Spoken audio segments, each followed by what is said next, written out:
Hi, welcome to my Window Art Gallery. I'm Loretta, and my role in these videos is to be a sleuthsayer of culture by using art. Try to remember that the viewer is always right, that your view matters. So I'll ask you to pause the video in a minute to write down what comes up for you in this art. It could be a story, a memory, a feeling, an emotion, or a commentary on something. Whatever comes up, just take a few minutes and write it down. Don't censor yourself. Just look at the art and write down what comes. First, I want to let you know how the art was made and what it's on. So this is drywall, and this is drywall mud, and I used a palette knife and a toothpick, and that can have a bearing on the art. So if you could pause the video now and write down what comes to mind would be great.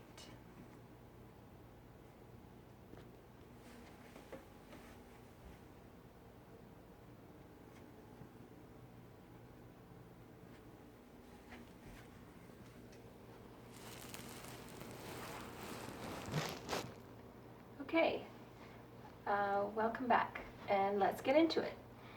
So for me, what the art brought up for me was the fairy tale about the marriage. The honeymoon period before was with our partner, would be listening to us, would be paying attention to us, and the paintings here, the compositions are white, which shows naivety, a purity, the excitement of the big wedding where we are valued, our input is expected, our ideas are included, we're heard, we're empowered to come up with different ideas. We have a heart that shows partnership, the two coming together. Our heart is our vulnerable spot in the relationship, and we're giving it to another person. In this composition, she's bent back, very confident and trusting, a lot of joy, a lot of grace, a lot of excitement about the future. And in this composition, it shows a confident man with integrity, gallant, a gentleman, the things that we are attracted to him for. And in these compositions, that's what comes up for me. Something else that I noticed later was, and this is the thing that comes up in relationships after, is this big shift that happens. It's like, why did this not continue to be a partnership, and why did things go wrong all of a sudden? So when I'm looking at this heart, I notice it's kind of like two serpents or two snakes going at it and fighting. And that is kind of what kind of happens after the honeymoon period is over.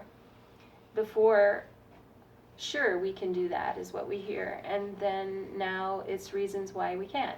Before, listening to you, we're being listened to and it's a priority, and then after, it isn't a priority. The TV's a priority, hobbies are a priority, work's a priority, social media, screen time, sports, videos. How did these things shift like that? How come things you want now are not a priority? They're pushed against and not happening. Why are your ideas all of a sudden inconvenient, stupid, or ridiculous? How come time together now is dwindling? And even pillow talk now is one-sided, and when we look over, our partner's asleep. How did most of the domestic duties fall on our shoulders? What happened to the team? Why are you having to remind, ask, and mother your husband? Well, when I looked into this, culture did this. And what is helpful with art is art has me look outside the box. It has me look deeper, open my mind up, and start to ask questions. And I'm hoping that the art will have you look around and not just accept that this is the way it has to be, but that it isn't, that our expectations of a partnership, a collaboration, cooperation, and consideration with the heart doesn't have to be this battle, that we can be seen and heard. But first we need to be curious. There's a few quotes that I would like to read. The first one is by Gloria Steinem, and she says, "The first problem for all of us, men and women, is not to learn, but to unlearn. And the surest way to be alone is to be married." And why is that? It doesn't have to be like that. Sonali Molan said, "Marriage is like a mirage. You're lucky if you find what you ask for." And I don't think that it needs to be like that. But first we have to face what we're seeing, look at what's really happening, and get curious, and start to see what's really happening, and question, why is this the way it is? It doesn't need to be. It wasn't that way in the honeymoon, but it is now. And I wanted to mention also that I used white for innocence and purity, and our expectations of hope and going into our relationship, into our marriage. So I invite you to come back, keep exploring how things got so off the rails in our culture and what we can do differently. First, we need to do some sleuthing. Thank you for visiting my Window Art Gallery. You could be anywhere, and you chose to come here, and I appreciate that.